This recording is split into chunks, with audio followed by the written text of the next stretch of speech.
বিশ্বব্যাপী কোটি কোটি মানুষের হাতে থাকা স্মার্টফোনগুলো মূলত দুটি অপারেটিং সিস্টেমেই চলে, একটি অ্যান্ড্রয়েড এবং আরেকটি iOS। এই দুটো অপারেটিং সিস্টেমই চালায় আমেরিকার দুই প্রযুক্তি সংস্থা। বর্তমানে চীনও নতুন অপারেটিং সিস্টেম নিয়ে কাজ করছে, তবে সেগুলোর ব্যবহার চীনের মধ্যেই সীমাবদ্ধ।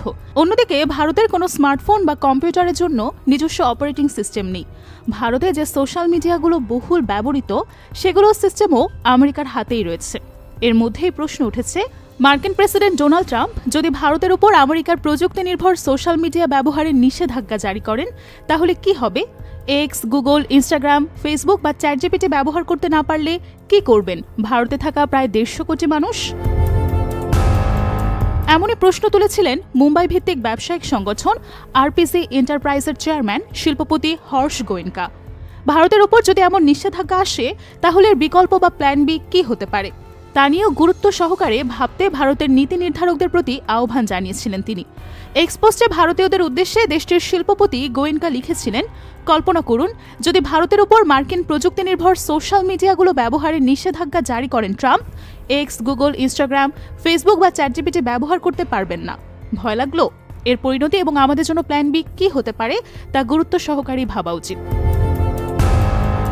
গোয়েনকার সেই পোস্টের পরেই ভারত জুড়ে হইচই পড়ে যায়। সত্যি যদি ভারতের ওপর ফেসবুক, ইনস্টাগ্রাম, এক্স ব্যবহারের নিষেধাজ্ঞা জারি হয় তাহলে ভারতের ডিজিটাল অর্থনীতি ভেঙে পড়বে বলেও আশঙ্কা প্রকাশ করেছিলেন অনেকেই। দ্বিতীয় মেয়াদের ক্ষমতায় আসার পর বাড়তি শুল্ক চাপিয়ে ভারতীয় অর্থনীতির উপর চাপ সৃষ্টি করেছেন ট্রাম্প। ভারতের উপর মোট 50% শুল্ক আরোপ করেছেন তিনি। ফলে আমেরিকায় পণ্য রফতানি বাধাপ্রাপ্ত হচ্ছে। ক্ষতির মুখে পড়ছেন দেশের উৎপাদকেরা। দুই দেশের মধ্যে বাণিজ্য চুক্তিও হচ্ছে না। ফলে অনেকেই দাবি করেছেন নিজের দেশের ভোটারদের খুশি করতে ভারতের উপর গুগল, ফেসবুক ব্যবহারে নিষেধাজ্ঞা জারির সিদ্ধান্ত যে কোনো দিন নিতে পারেন মার্কিন প্রেসিডেন্ট।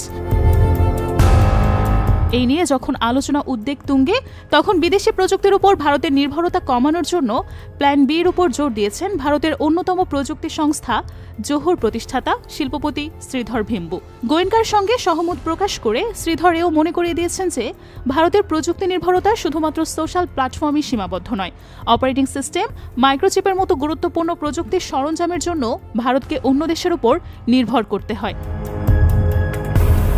ফলে ভারতের ডিজিটাল দুর্বলতা কাটাতে প্রযুক্তি স্থিতিস্থাপকতার জন্য 10 বছরের জাতীয় মিশনের প্রস্তাব দিয়েছেন শ্রীধর। গোয়েনকার পোস্টের প্রতিক্রিয়ায় শ্রীধর লিখেছেন, আমি সহমত। আর অ্যাপের বাইরেও আমাদের প্রযুক্তি নির্ভরতা অনেক বেশি। অপারেটিং সিস্টেম, চিপের জন্য আমাদের অন্যের উপর নির্ভর করতে হয়। আমাদের 10 বছরের জন্য প্রযুক্তিগত স্থিতিস্থাপকতার স্বার্থে জাতীয় মিশনের প্রয়োজন। তেমনটা করা কঠিনও নয়। ভারতীয় নাগরিকদের একাংশ ইতোমধ্যেই শ্রীধরের দৃষ্টিভঙ্গির সঙ্গে একমত হয়েছেন। ভারতের জন্য প্রযুক্তিগত স্বনির্ভরতা এখন কেবল একটি অর্থনৈতিক আকাঙ্ক্ষাই নয়, এটি কৌশলগত প্রয়োজনীয়তা বলেও মনে করছেন অনেকেই।